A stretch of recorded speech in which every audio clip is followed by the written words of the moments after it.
Coucou les loulous. Aujourd'hui, je voulais vous parler d'un bouquin que j'ai beaucoup aimé. Je cherchais un livre qui parlait de ce sujet depuis très longtemps, mais un livre qui était un peu étayé, qui semblait pas trop barré, enfin qui soit vraiment concluant.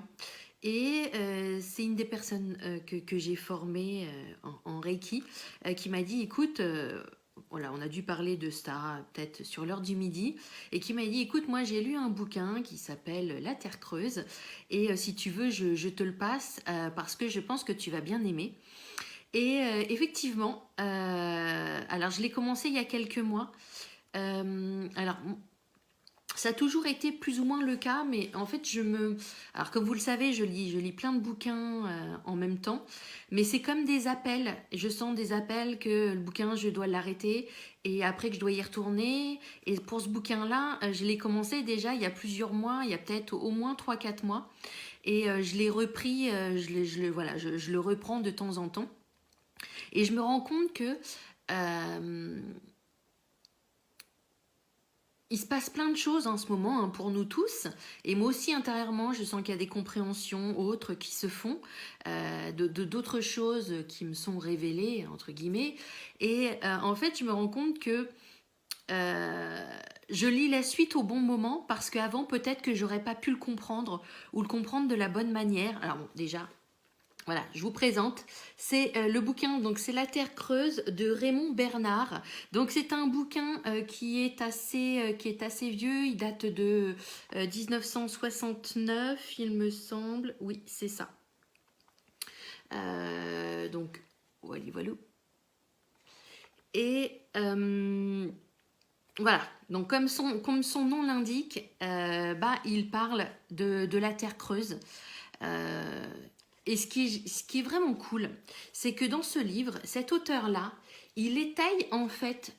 euh, alors, il prend pour base deux explorateurs, bon, surtout un. Alors, dans les deux explorateurs, il y a le capitaine Sir George Hubert Wilkin et l'autre, le vice-amiral Richard E. Byrd. Et c'est surtout sur le deuxième en fait qu'il se base.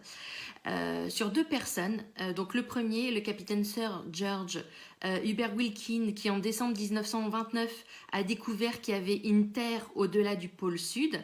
Et avec le vice-amiral Richard Byrd, en 1955, en avion, il avait parcouru plus de 2700 km au-delà du pôle nord. Vous voyez, au-delà.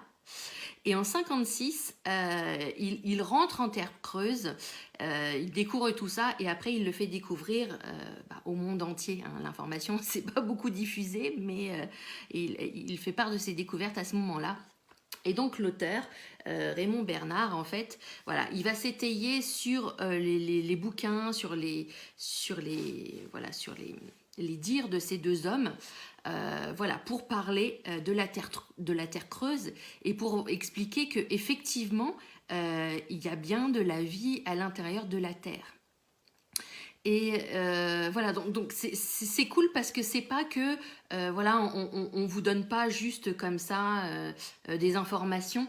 Voilà, voilà, ça c'est comme ça c'est comme ça c'est comme ça. Là, on en derrière, c'est étayé. Donc, par exemple, pourquoi, alors je vous donne un des nombreux exemples, hein, mais pourquoi en fait, dans beaucoup d'icebergs, l'eau des icebergs est de l'eau non pas salée, mais de l'eau. Merde, je trouve plus le terme, mais en fait c'est pas de l'eau salée. Donc comment ça pourrait s'expliquer alors que ces icebergs sont très loin en fait de nos continents à nous. Normalement c'est pas possible en pleine mer, ils devraient être constitués d'eau de mer, voilà, et pas de d'eau. Je ne trouve plus le terme. Je suis désolée. Il y a aussi dans certains icebergs, il y a eu des mammouths, des lions de retrouver. Alors voilà, pour les mammouths, on pourrait se dire, mais ça fait très longtemps, ils sont gardés depuis très longtemps dans les glaces, et puis depuis le temps, voilà, les glaces se sont éloignées, et ont éloigné les mammouths, mais dedans, vous retrouvez des espèces qui sont très récentes, vous retrouvez des lions qui sont censés n'être que dans les zones tropicales, et on retrouve ça, voilà, dans des zones, dans des icebergs, dans des zones qui sont extrêmement froides. Et dedans, par exemple, leur estomac, par exemple, il y avait de la nourriture qui correspondait à de la nourriture tropicale, hein, qui existe en lieu tropical et qui n'était pas encore digérée. Enfin, vous voyez, il y a tout plein d'informations comme ça qui sont très, voilà, qui sont étayées, qui sont très intéressantes. Ça explique en fait comment est formée en fait cette terre creuse, voilà, où elle se trouve exactement, quelle dimension elle fait. Donc vous voyez, voilà, c'est vraiment un moment quand j'ai lu ce bouquin-là, on m'a montré une image, enfin voilà, j'ai reçu une image en fait de la Terre comme un tore. Alors je crois que ça s'écrit TOR. Sinon allez regarder ce que peut écrire ou dire Nassim Haramein. Je crois que ça se dit comme ça. Il parle beaucoup du tore. Dans Thrive 1, on parle, qui est une vidéo, il parle beaucoup aussi du tore. Le corps humain aussi serait dans un système de tore. Et donc, du coup, je vais poser ça, le tube du centre de la Terre, moi on m'a montré ça en fait, qui était le tube central du tore, et puis en fait l'énergie du tore qui remonte sur les côtés externes de la Terre, et c'était extraordinaire quand j'ai reçu cette information-là. Du coup ça m'a permis de comprendre plein d'autres choses, de rassembler plein d'autres informations que j'avais reçues, enfin voilà. Je trouve que... alors évidemment, vous avez peut-être trouvé aussi que ça, c'est un bouquin qui est un peu barré, mais il y a un moment ou un autre, voilà, même si vous lisez par curiosité ou pas, je trouve que l'être humain a tendance à vouloir rester sur ses acquis, hein, pour beaucoup, et que c'est bien aussi d'aller voir, pourquoi pas, ce qui jusqu'ici n'était pas accessible à tout le monde, ou si jusqu'ici des choses même qui peuvent paraître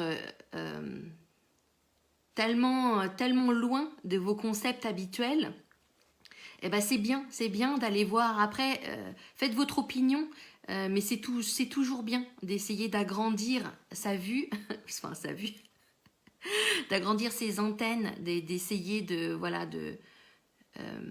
d'avoir des perspectives un peu plus grandes, vous voyez.